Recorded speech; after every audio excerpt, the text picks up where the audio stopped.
Hello all. So here we are to discuss about the part 2 of our IoT project. So we have already discussed how to push data into the IoT platform, that is AWS IoT Core, right?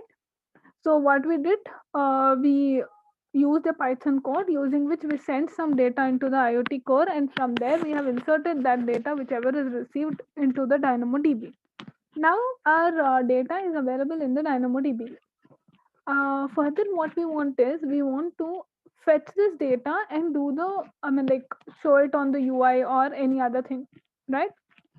So in order to fetch this data, we have to write a Lambda function. Okay. So in this video, we will be discussing about Lambda functions and API gateway. So we'll know first how to retrieve the data from DynamoDB, and then we will see how to make a URL through which you can fetch the data. Okay.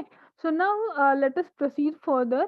First, I'll show you how is the data available in my DynamoDB, and then we will write a small Lambda function code. So simultaneously, I just click on table, and IoT data is a table in which I have my data present. I just go to items, and if you see, I have around 1, 2, 3, 4, 5, 6, 7 rows of data. Okay, so let us fetch the data based on the serial number. Okay, I'll go to the management console once again, and from here I'll open the Lambda functions. Okay, so you can just type in Lambda here. Okay, so if it is not available for you in the recent services, you can type in Lambda, and if you just click on it, you will be redirected to Lambda functions, right? Now in the Lambda functions, I'll click on create functions in order to create a function. Okay, so here you have multiple options for creating a function. You can either create a function from scratch, or you can use a blueprint. Okay, so you have a sample code and you want to have that as a blueprint and use it, so you can use that, you can do that, or you can use it from the repository. Okay, for now I'm going to write the entire code from scratch, so I select author from scratch, and then I give a name to my function. So I'll say IoT data retrieve. Okay, and here it will ask me for the runtime. Okay, so make the runtime to be Python. I'm going to code in Python, so I make it as Python 3.7. Okay, so if you just see, if you just open this change default execution role here, it will say create a role with basic Lambda permissions. Okay, so you're creating a Lambda function with basic thing. Your name of the role will be your function name followed by role followed by a unique identification number. Okay, so this is how your role will be. In future, if you want to add any more permissions to this particular Lambda function, then you will go to this role and add it. I'll show you, in few more minutes how to add roles and policies and all.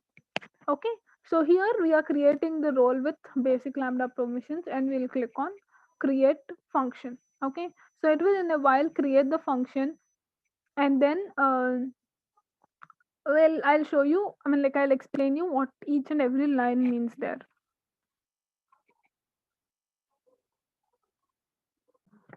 So this is how your Lambda function will look like when you create a new one. Okay, so if you see, there is a small code which is present here. You have to understand one small thing, that is, whenever the Lambda function is being hit, the first thing which gets called is Lambda handler by default. Okay, so the Lambda function will by default call the Lambda handler, and Lambda handler will take two parameters, that is event and context.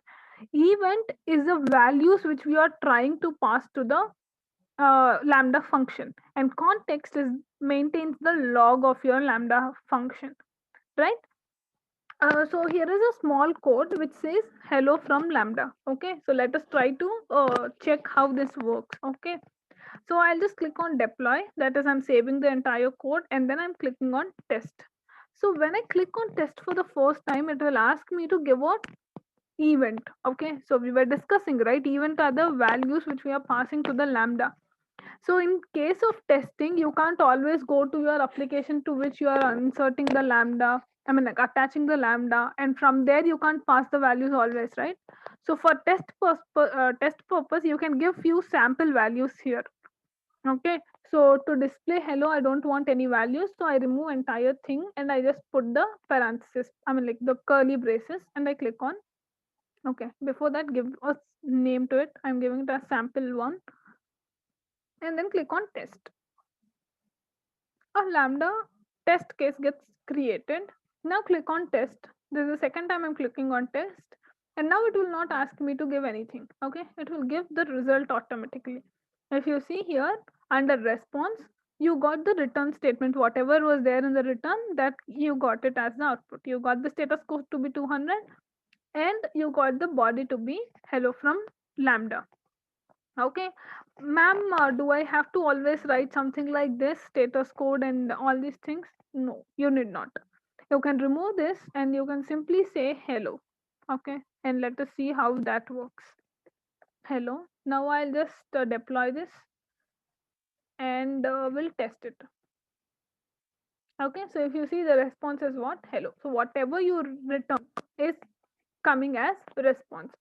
In between, if you have some lines which are in print, suppose, how do you get it? So will that get printed? It's common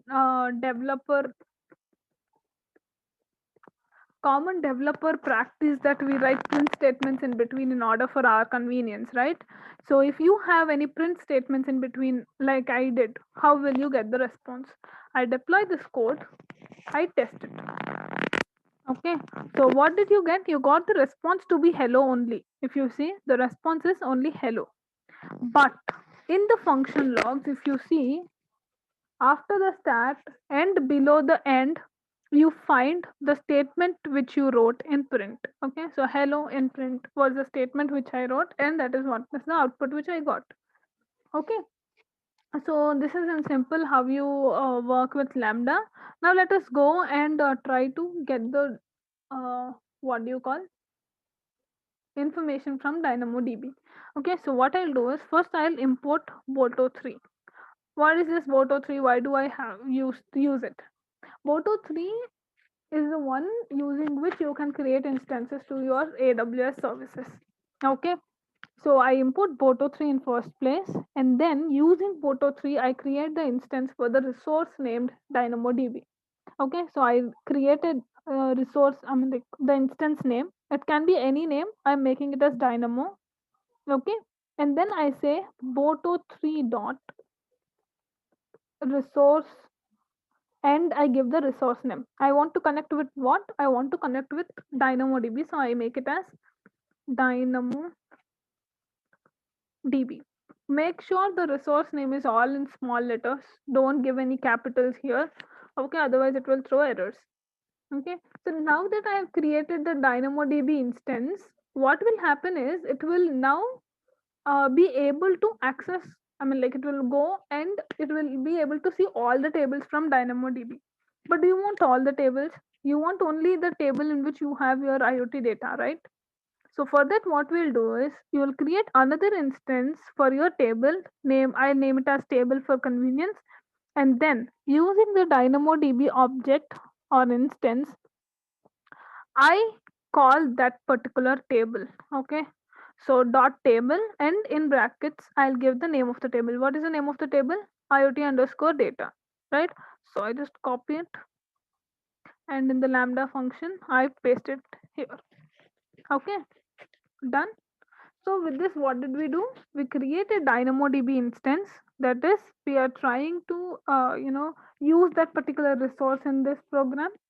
After that, from that particular using that particular instance, you are trying to create a table. I mean, like you're using the table in that particular resource, that is IoT data, right? Once you have created created the instance of the table in the DynamoDB, you have to either fetch the data or insert the data or do something, right? So in simple, for now I'll change the return statement to be success, and what I'll do is I'll remove this print statement also. I will try to retrieve the data. Okay, so table dot get item. Okay, Table is the instance of the table which we created, which we are trying to fetch, and dot get underscore data. Okay, and here you will have to mention the key. Okay, so I give the key equal to serial number colon in strings 1 comma id colon in strings 1. Now why did you write like this? What do you mean by this? Okay, so you have to get no, get, it's not get data, it is get item. Okay, so in order to fetch a particular data, you need to tell what data you want. You don't want everything, right? You want some with a particular key, primary key. Okay, so the value corresponding to this primary key you want, the row corresponding to that particular primary key. So you have to mention the key. Okay, so this key attribute will take the key using which you have to search for the items in your DynamoDB. Okay, if you remember, while we were creating the DynamoDB, we used a primary key and what do you call a sort key, right? So for get item, you should definitely mention both the sort key and the primary key. If you miss one, it will give you errors. Okay, so keep that in mind. Whatever you are trying to do, you have to make sure that you use both. Okay, now I click on deploy and I click on test. Let us see what will happen. What will happen? It gave an error to us. What is the error it is giving? It is saying that we are not having access. That is, access is denied to do what? To do this get item operation.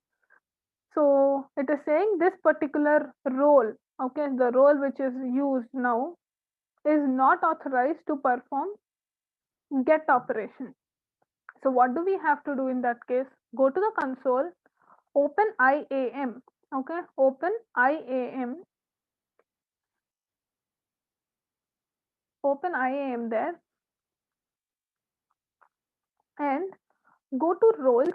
We created a role, if you remember, right, while creating the Lambda function.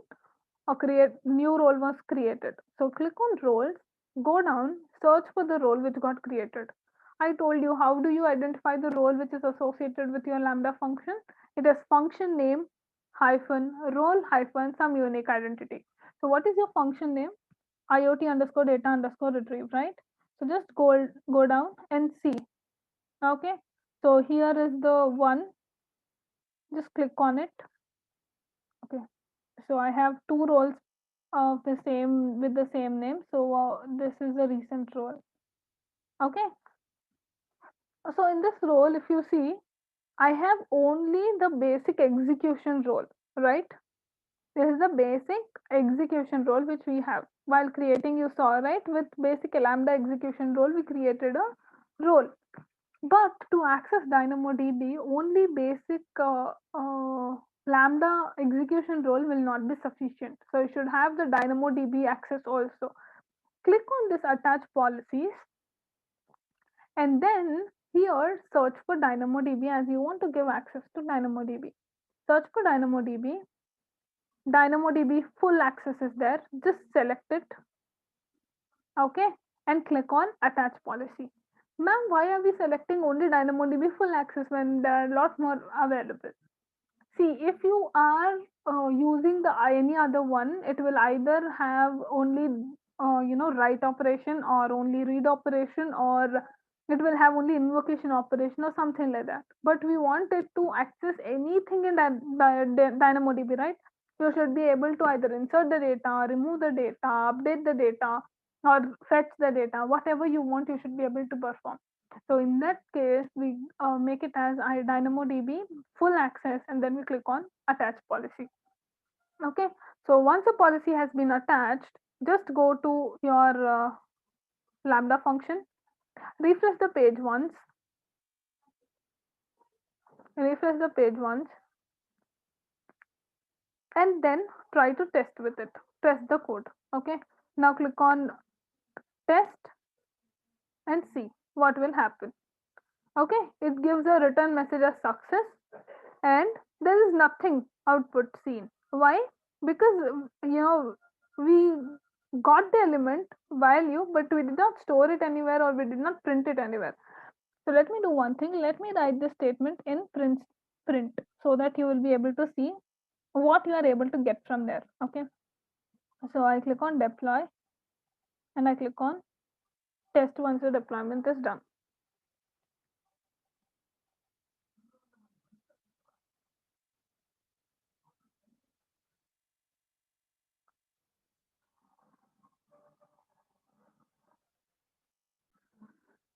So once the test is done, if you see, you have received the response to be success, and then you have your what is called in the print, you have your response. But tell me, how many of you say serial number and ID will be known? Okay, so it's not surprising that you know the primary key, but do you think you know the sort key also? Or do you think it is feasible for you to give both the things at a time? Definitely not, right? So for that case, what we do is we'll have to write a query wherein you don't pass both the things, you just pass the primary key and you try to get the item. So for that, what we'll do is I'll just comment this line. Before I proceed further, I'll import Voto3 dot DynamoDB. Okay, DynamoDB dot conditions space. Okay, so this from Voto3 dot DynamoDB dot conditions import key. Okay, import key. Now let me deploy this and test it just to make sure that the library which I have used is not wrong. Okay, so now what I'll do is, instead of using get item, I will query the table. Okay, how do I query the table? Okay, I store the result in response equal to, I use a table instance dot query. Okay, so query is what we use. Query is the method which we are going to use using the instance of the table. And to that particular query, what we'll be passing is, we'll be passing the condition. Okay, so key condition expression, and we give the expression to it. What is the expression which we are trying to give? We say key of serial number, okay, dot equal to. So what we are trying to do, what is the expression we are trying to find? Key of serial number, S number. What do you mean by that? Your key is now serial number, that is your primary key. Okay, so from the list of primary keys which you have, dot equal, that means which is matching with, what it is matching with? String of event of S number. Okay, ma'am, what is this event of S number now? You told that we are trying to match, or in the table, the serial number with something. Okay, we are trying to match. If it is matching that value, we are trying to put it in the response. But what is this event of serial number? What did I tell you? What is event generally? Event is a test case which we are giving it to the lambda function, right? So just click on this drop down next to test, and then click on configure events. Here, previously, as we did not pass any value, we just gave it as empty curly braces. But now we want to pass serial number there. Okay, and I give the serial number to be 1. Go down, click on save. Okay, so when I say event of serial number, it means it will go fetch the value which is associated with serial number in the test case. That value is replaced here. That value is replaced here. And if it matches with the key serial number, I mean, like whatever rows get matched with this key serial number, that particular rows are being stored in response. Okay, later what I do, I print response. Okay, now let us deploy it. Okay, we are saving the code, then we are testing it. Okay, so we have tested the code. It says, it returns a message saying success, as we have given the message to be success. But if you just go down a bit, In the print statement, we have given the response, right? So see, this is the response which we are getting. Okay, this is the response which we are getting. Let me do one thing. Let me just copy this. Okay, so after this, whatever is there till here, I'll copy. It says it has found two rows. Okay, here it says it has found two rows. So how many scanned? It has scanned two, and then it is I mean, like, sending the response metadata, like the response ID, the HTTP code status, the headers, whatever are there. Okay, so all these values have been changed. We don't require all these things. We just want this particular thing. Okay, why did I highlight it or copy it? Is I just wanted to show you people how it looks. Okay, so if you see, there are two values. Let me just show it to you in a notepad. Okay, just give me a minute.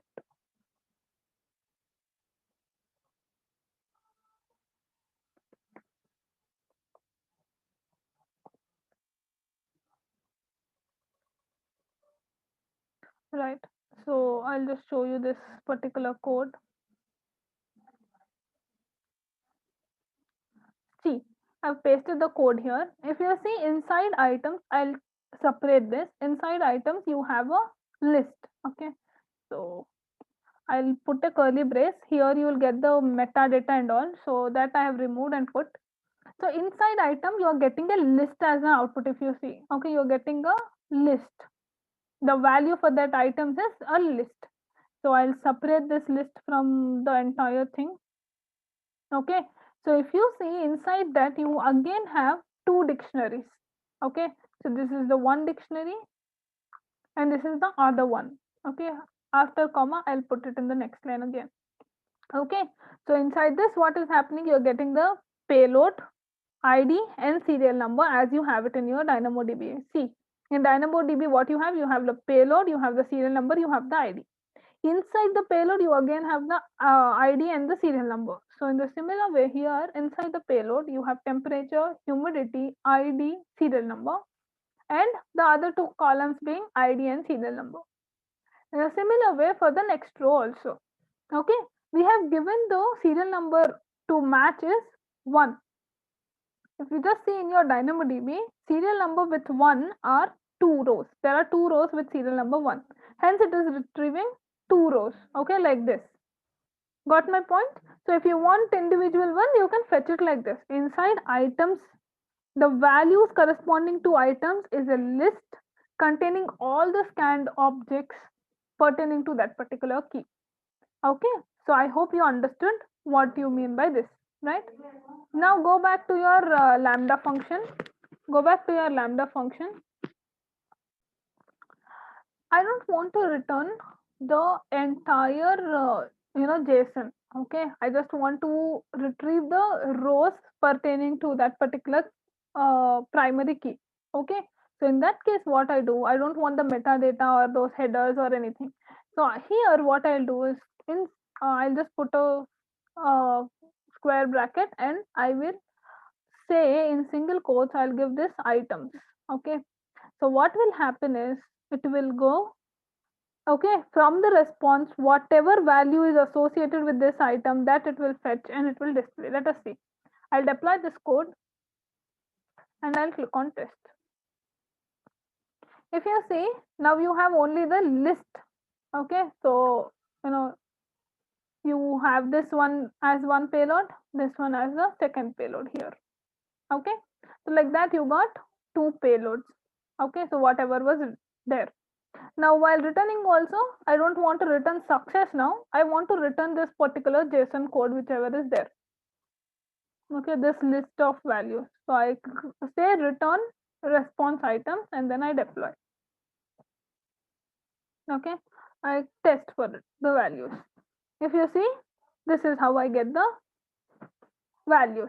Okay, so now from this, if you want to fetch one only temperature, humidity or something like that, that also you can do. Okay, so how do you do it? So you say for I in, okay, I'll paste this, response of items colon print I of inside payload, right? I of payload. Inside payload, what you have? Okay, let me just print first payload, then let us see how, like what you want. What is coming here? In payload, whatever is there is coming. Okay, so temperature, humidity, those values. So from that, what I want, for suppose if I want to display the temperature, I'll give temperature here. Okay, now I deploy and I test. Okay, so just go down and see. Instead of the entire payload, you are getting only the temperature values of both. Ma'am, this is the payload which I am getting. It is because of the previous print statement which is written here. If you just, comment it, you will not get that also. Okay, so you will get only the temperature values print, but this print is not what is important for us. It is important to see what we are returning. This return statement will be given to whatever you want, right? So in returns I've given items, response of items, so it is giving me the entire list of everything including the payload and all. But in print I have written to only fetch the temperature values from the entire code. Okay, so that is printing only the temperature values. If you see, the temperature in the second one is 16 and the first one is 34, so it is printing 34 and 16. Got my point? So till here everything is fine. So I don't want to return temperature or humidity alone. So I'm returning entire code whichever is there like this. Or you can do what is, you can convert it into a simple JSON, and that JSON you can return. Okay, so I'm leaving it like this for now. It's up to your convenience. I told you how to retrieve one value, so you people know it better, right? How to create a dictionary. So you can create a small dictionary and you can return that particular dictionary there. Now that we have created the lambda function and we are retrieving the entire payload like this, what we'll do is we'll try to go and create a URL for it. Okay, so using which you will not come to test and give the serial number always, right? There should be a URL from where you are passing the serial number with what you want to fetch. So I go back to my AWS management console, and here I open the API gateway in order to create the API. Okay, so I open the API gateway. So API gateway helps you in creating URL. Okay, so here is my API gateway launch page. So here what I do, I click on create an API. Okay, so which API you want to make? I am going with the REST API. Okay, so this is the REST API which I'm going to build. So you can connect it with AWS services, HTTP or Lambda functions. So I click on build the REST API. Okay, so here you have few options saying you can create a new API completely, or you can clone an existing API, or you can import an API from OpenAPI 3 or Swagger, or you can use the example APIs. I don't want to use anything. I want to create a new one from scratch. So I click on a new API. I give the name to be IoT Data Retrieval API. Okay. And then I make this one endpoint should be regional only. Make sure it should be regional. Okay. And then click on create API. Description is optional. It's up to you whether you want to create or not. I am not creating any. Okay. So now here is the one. Here is your API page. You can create actions and methods here. So what do you mean by this slash which has been seen here? Okay. It means that the API is what you are creating a URL now, right? A URL using which you can fetch the elements, values. That URL should be slash directly the key value which you want to send, or you want to give slash something slash like that. Okay, so that is the resource name. Like in simple sense, if you want, if I have to explain, smartinterns.com slash, here if you directly want to give the item name, or like here directly item name, or slash here you want to give something called buildathon. and then you want to pass the values like this if it is a global URL. Okay, so if you have to give after slash also some name, then what you can do is you can just go to action, create a resource. Okay, so it will tell you what which path you want after your complete path, what you want to add that, and you click on create resource, that will get created. Okay, so this is a simple one. I don't want to add any resource as such. I want it to be on the slash page only. So I go to actions and I click on create method. Which method I want to create? I want to create a get method. There are many options here. You can put, post, patch, options, head, get, delete, or any. What will these do is put will append data. That is, if there is already data existing, it will override that particular data. Post, you all know, it will send data through the message body. Get will send the data through the URL. Head will return the header elements. Options will give you the options available for that particular thing. So like that, you have many options. I'm using the get, okay, and I click on this tick mark. So I method get created. Now it will ask me whether I want to integrate it with Lambda function or any HTTP or any AWS service or any VPC link or mock or something like that. I want to integrate it with the Lambda function. So it will ask me the region of the Lambda function. It is the same. Make sure people, whenever you are working, the region, not only in educate account, you have only one region by default, so not an issue. But if you are using any AWS personal accounts, please make sure that the region is correct. Okay, and then just give the Lambda function name, IoT data retrieve. Okay, and click on save. This will create a API gateway for me using the get method. So it is asking me whether you want to give it permission to invoke. I'm saying it as yes. Instead of you going back to IAM and then giving it permission, it is automatically adding the policy for Lambda execution. Okay. So now that you are done creating the get method, what you have to do is you have to configure it. Okay. So how the URL should be, okay, how you want to send the values and all. So let us see that how to specify the URL, which kind of values you want to send and all. Okay,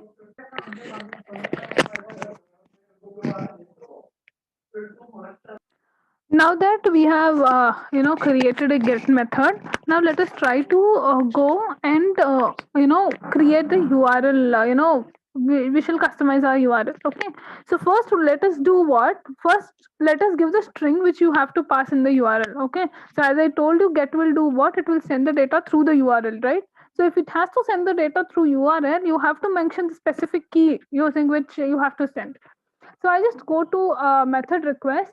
Okay, and here under URL query string parameters, just go to this and it will ask you to add the query string. Click on add query string and here give the string to be s number. Okay, serial number is the string which you are using, and click on this right symbol. That means you are adding this as a parameter.